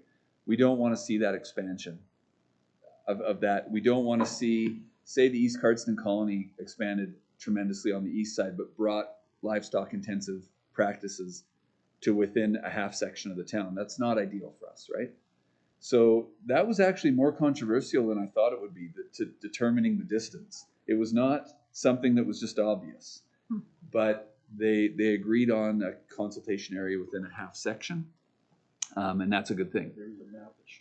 Yeah, so in the IDP, there's a map with that centrifugal circle around the town.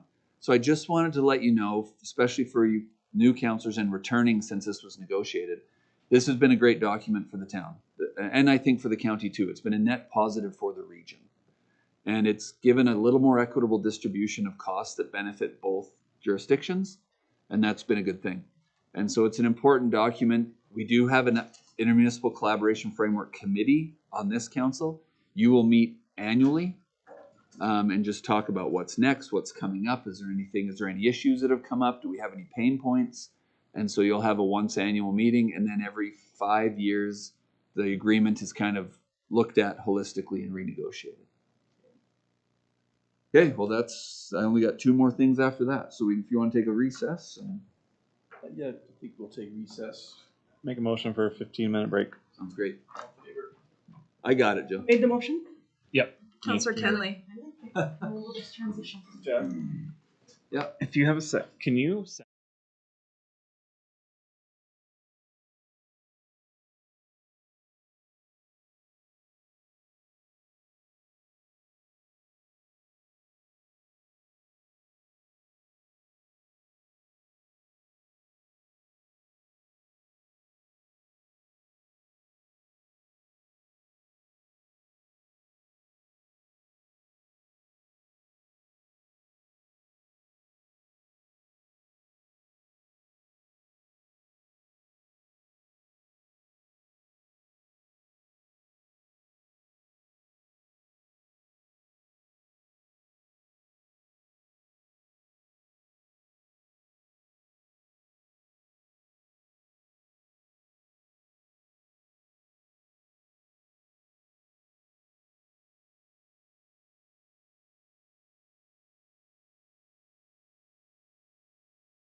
Yep. I'll make a motion to Don't come mind back. me eating my french fries when I grab it. Placement, Well, I got a couple more things, Councilor Court. product placement. I'll come back there and eat my french fries while you're doing it. Okay, sounds good. All in favor? I just wanted to touch on two more important documents, and these both came about in the last term. So a little refresher for my returning counselors and for you new ones. We formed, so every municipality is responsible for emergency management, and every municipality needs to have a director of emergency management. That happens to be me, which, depending on the day you ask me, has its pros and cons, but that's who it is. What we did is we got together with all the municipalities within Cardston County, so the two villages, McGrath and Cardston in the county, and we established a regional emergency management partnership. And this so far has been, while it drags me to way more training than I want, it's been a very good thing, because what it is now within the county, we know we have 5 directors of emergency management that are Incident Command System 100, 200, and 300 trained. We know we have emergency social services people in every community. We have logistics people in every community. We have redundancy of these forms and functions of emergency management in all communities. Some more than others, but if we ever had an emergency that took a while, a couple of weeks or even a week, we have the ability now to spell each other off and assist each other and to go in, and we all are on the same level for training.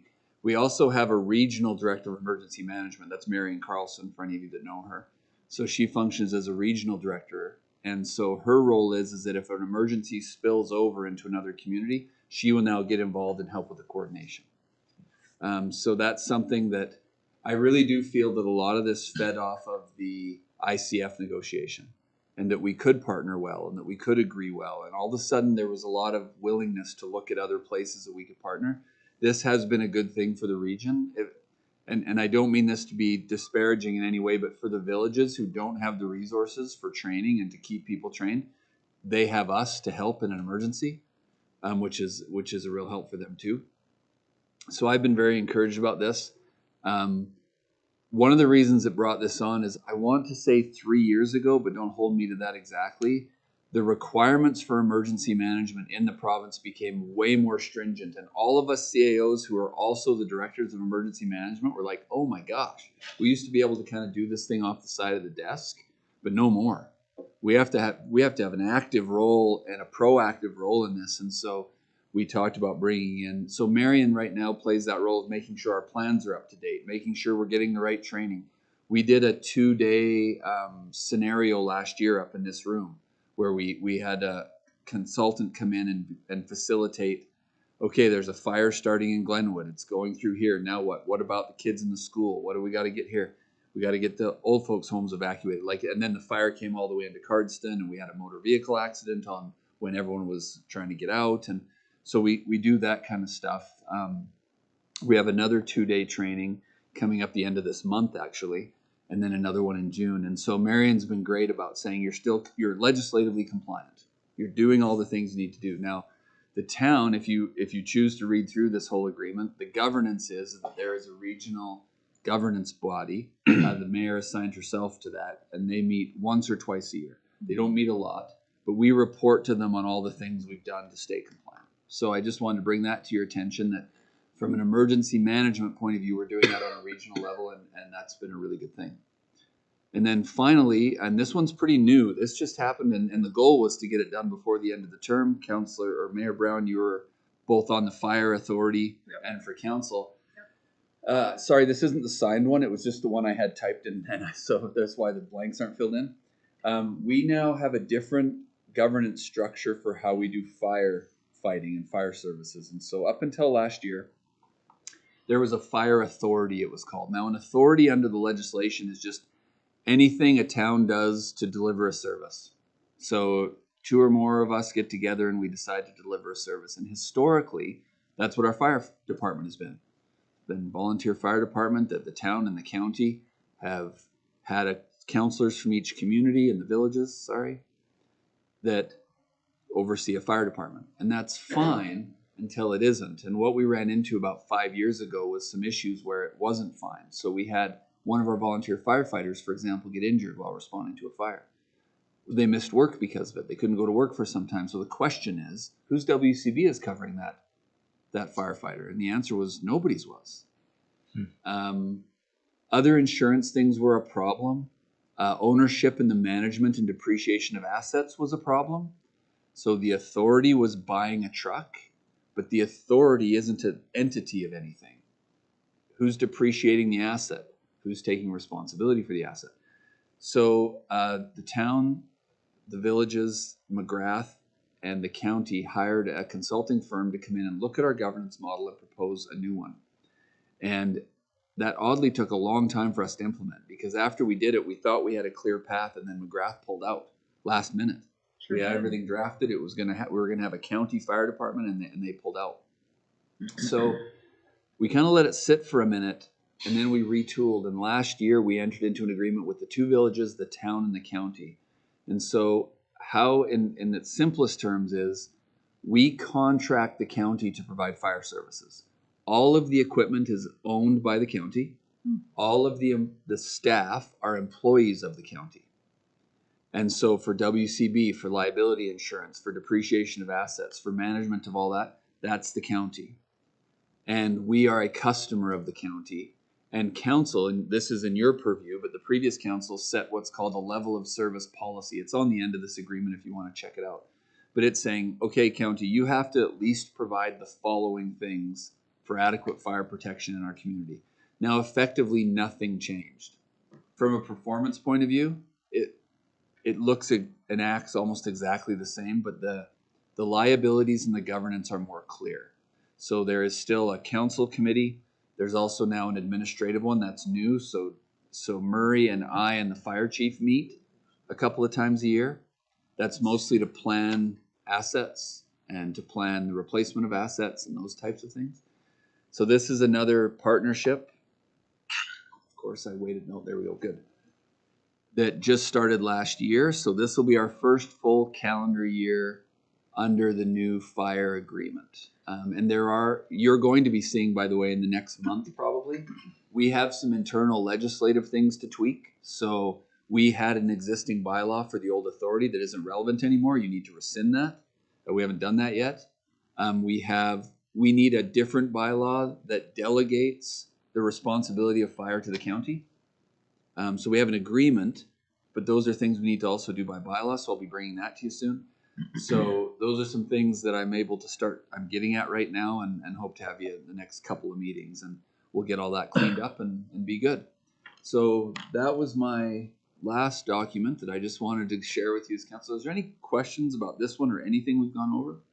Yeah, we've covered a lot, so if there's something we need to ask the mayor or Jeff for myself that's been on the council for a while, maybe we can help. Yeah, I think it's important to remember with all this, we're not an island, right? We work with the county and the villages especially a lot. And so far I would say it's all been very positive. I haven't seen real downside at all yet.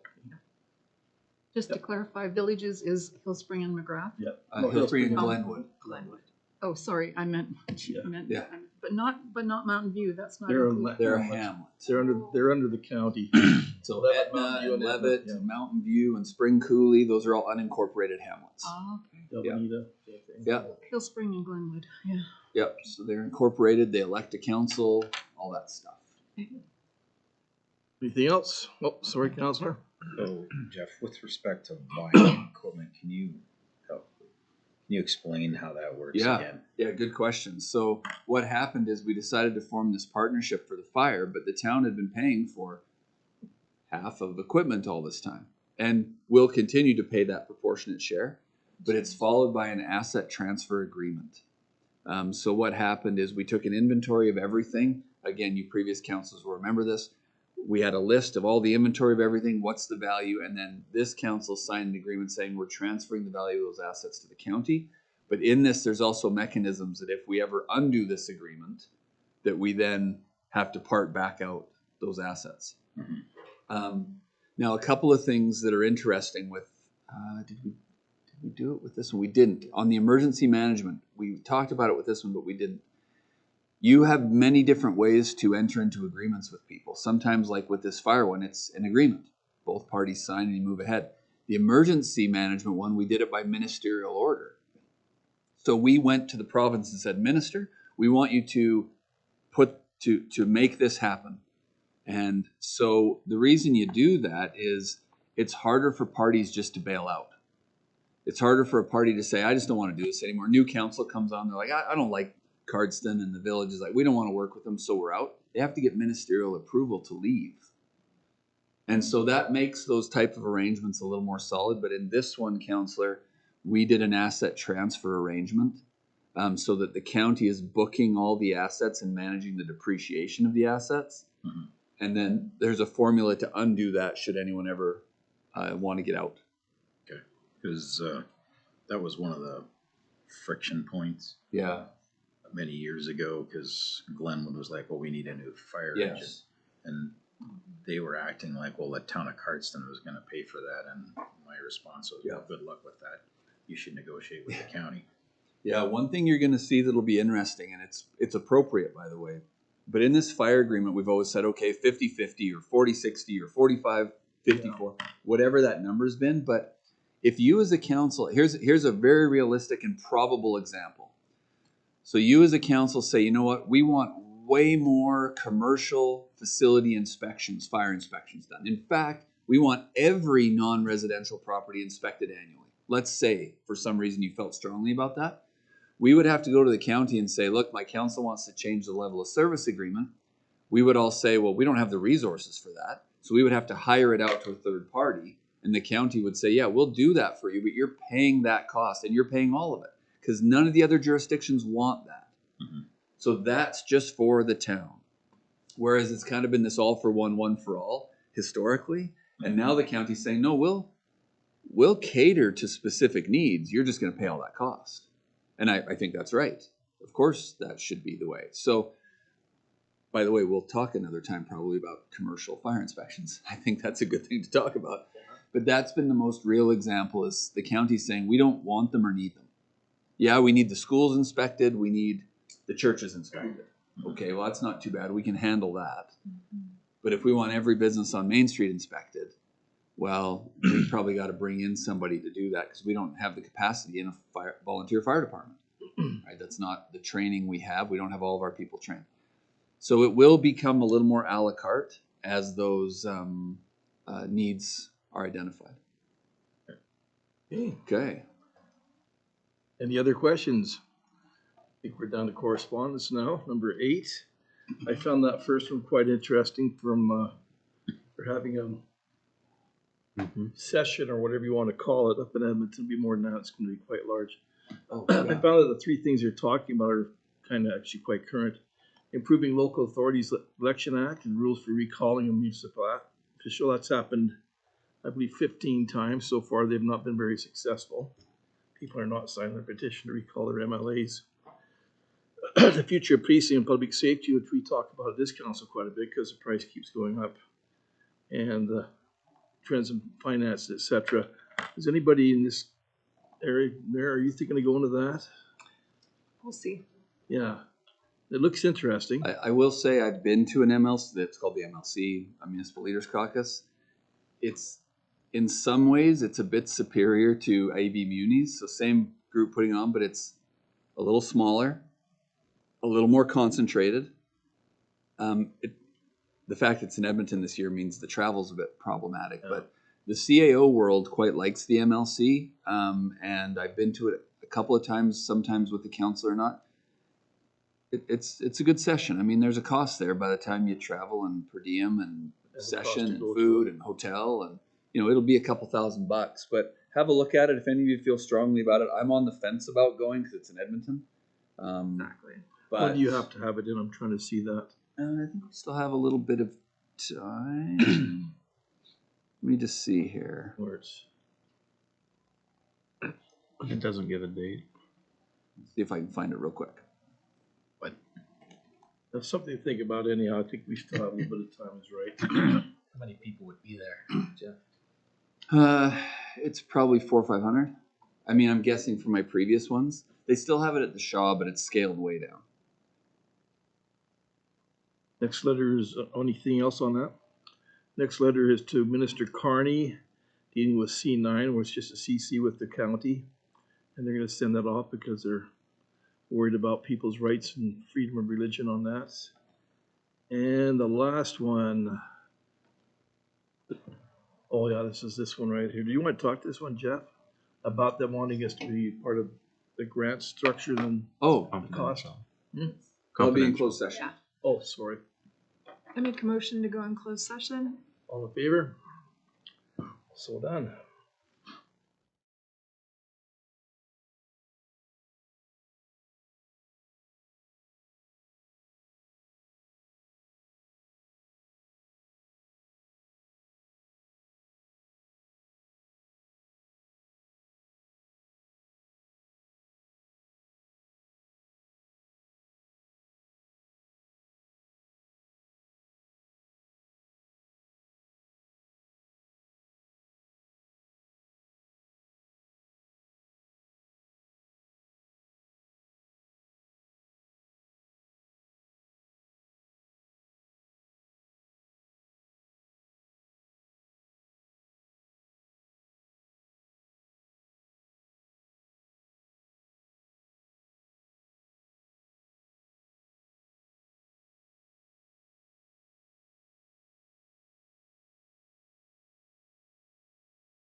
come out of closed session. All in favor? We got anything else we need to deal with? You do not. One more motion.